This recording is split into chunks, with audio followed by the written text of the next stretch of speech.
Okay, we're here today with Mythology, a local West Milford band. We're here with Brynen, Dane, and Jordan. Gentlemen, why don't you give us a little information about the making of this record, the genesis of this record, and an overview for our friends of the band itself. Okay. Well, I guess the first inklings of Mythology III came about. It was probably a couple years ago. We had done one track with Bob Both over at Twain Recording in West Milford. We had done one track with him, and that track was Shmuley Botaic. And it was a new song we had, and I don't even know if we had any plans to do a full length. No, at that time. At that time, no. I just wanted to lay something down on tape because we I guess the band was kind of getting a little stagnant at that point, and I just wanted to do something to keep it alive. And then after we recorded Shmuley Botaic, we didn't record again for a while. For a while, yeah. It was almost a year. Almost a year, It was about a year, yeah. Yeah. And reason being is because I lost my job at the time, and I didn't really have any money to go blow on the studio. So, and I like to eat every day, but love that roof over your love head. that roof over my head. And you know what's really great? Electricity. Yeah. I've really come to like electricity, and water.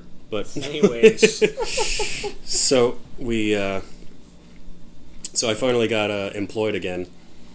A few months later, I think it was like 5 months later, and then accrued enough money to go back into the studio, and then it really started picking up steam. It really picked up a lot of steam after the second song we did was the Armenian Blues No. 5. Mm-hmm. And it was funny because this album is, in true Mythology fashion, it's very eclectic, and it goes in so many different places, within the span of, not a big span of time at all, actually. But we recorded two very similar songs to begin with. Yeah. They were both instrumental songs, the only instrumental songs on this particular album. And they both had kind of like a Middle Eastern flavor to them, and like a sort of like prog rock, like Middle Eastern metal, in odd time signatures. We're playing in 5, we're playing in 7, we're switching between 6/8, 5/8, 7/8, and then straight 4, and then a lot of the typical face melting stuff that we always do. Like if it's not shredding. If it's not a 16th note, why bother? It's not how many notes you play; it's how fast you can play 'em. It's true. And Al Di Meola will tell you the same thing. But it's it must have been funny for Bob Both, who at Twain Recording. He probably thought that's just what we did, because that was the only 2 songs that he had to go I on. think the third one we did was To Those We've Lost, Yeah. which was this acoustic ballad of mine with a lot of lush, sort of jazz chords to it. pretty much the opposite end of the spectrum of Right, what we do. very transparent. He was probably a little surprised because we don't tell him anything before coming in. We kind of just... Yeah, we got a song. Well, what kind of song? This is an acoustic song. Okay, so he knows which mics to set up, and he knows how to sonically approach it.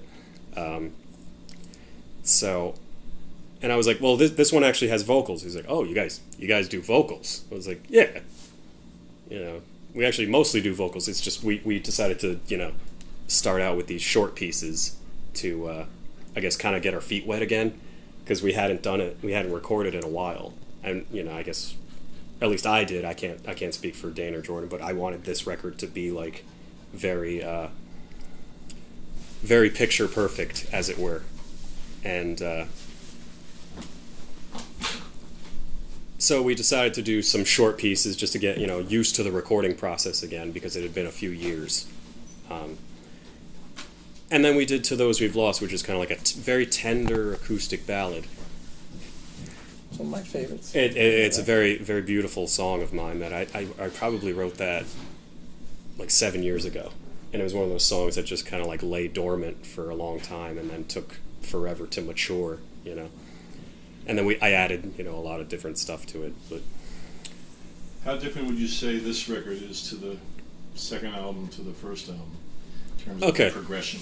As far as our previous records to now, the logical progression thereof, I would say our first record we were there was a lot of golden moments on it, and I still find it to be very cool record, and very unique. But I think the eclecticism on that first record was almost overbearing at times, and I think we were kind of very much still trying to find ourselves musically, because we were all. Why did you call it Greatest Hits when it was your first record? Because we've always had a tongue-in-cheek sort of. It's a good joke. We've always been snarky and tongue-in-cheek about the lyrics that we have. And so if your, say, fourth or fifth album puts you over the top, and then you actually have a greatest hits collection, would you call it the Greatest very Hits best, the very best. Yeah, I guess it the would have very to be. best of them. Or the masterworks. No, I'd probably call it the very worst of mythology. Yeah, that would be Or absolute garbage is, probably. It's already taken though. There's a garbage album called Absolute Garbage. Is it really? Yeah. And the Jefferson Airplane did the very worst that's stuff. right. How about? But I would think Greatest Hits 2 would be just as ironic. Yeah, I think Hits so. too. I like that. Greater, Or greater, yeah. greater hits. Influences. Did we cover that in the beginning? Because you and I had conversations about Frank Zappa, about Robert Fripp, and that just seemed to scratch the surface on the kind of music and conductors, arrangers, and writers that influenced you. Mm-hmm. Did you want to discuss? Oh yeah, sure. Well, I think we could go down the line with that because I think we all meet up, eventually when it comes to the music that we love, but we all come from very different places too, I feel.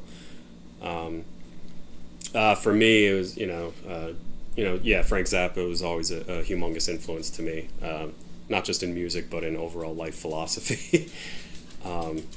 Just the way I carry myself about, and his take on the world and the wicked world around us, just kind of really hit home with me because when you can identify with an artist as much as I did with Zappa, it's good to know that you're not the only one thinking that way, and it's good to know that you're not the only one who has those feelings. So that was very important to me as far as, and musical development too. And then Robert Fripp and King Crimson, that always had a profound impact on my life.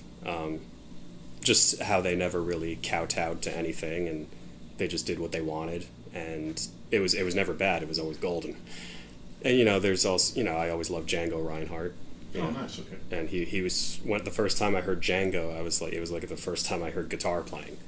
I was like, that's it. That's guitar playing.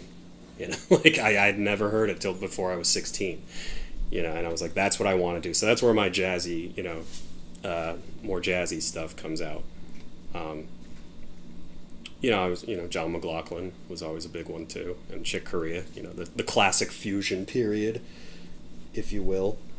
And then, a lot of, satirists. I love him or hate him, I always liked Weird Al. I love Weird Al. I'll scream it from the top of the mountains. I love Weird Al. And he's the man. Tom Lehrer was always a big one for me, as far as social commentary and just like dry cynicism and that Jewish humor that can't be replicated by Gentiles. So. One of the things that impressed me always with Weird Al is that he nails the musicality of the subject he's lampooning. Right. And he has some of the best musicians in his band. So right. You're getting satire, you're getting this comic take, but he's not funny about the music. The music is spot on. Is incredible. He's able to ape some pretty intense stuff. Like he does Michael Jackson as well as Michael Jackson, but just with a funnier voice. Right. And you don't get people of that caliber of musicianship if they don't respect you first. And his Star Wars spoof, the music was brilliant, but the video just Yoda. It was just so well done. The Force Awakens or whatever. That was a good one to see. We saw him live and in Pennsylvania, and he did, I don't remember how many set changes, but in between costume changes, he would put video up, so the audience was never bored.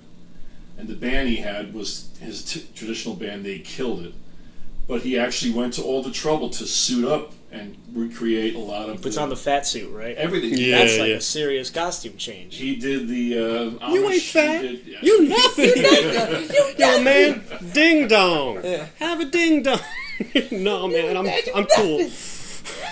That video is That was But you know, brilliant. one of the last things Frank told the musicians that played with him when he was making his series of phone calls before he decided to leave us was to always remember to keep the humor in the music. And Mythology is one of the few bands that I've seen on the independent scene, and especially the local scene here in New Jersey, that manages to do that without it being quirky to the point of not being taken seriously. You were able to get an incredibly complex musical pastiche together with phenomenal musicianship, and lyrically, if you're paying attention, then you get the payday with the comedy. I think it's awesome. I think Frank would be proud. Well, thank you, by the way. And I think that's why I approached the lyrics so goofily. It's like just to see if people are paying attention, because I feel that at least in America, I think other countries are different, but in America, there's almost this fundamental hypocrisy with music consumers where they want you to sing. You know, they don't like instrumental music. They want you to sing, but then they don't give a shit about what you say. Yet they want you to say. As long as lyrics come out of your as mouth. long as there's a human voice plopped on top Anything of they can this. sing along with.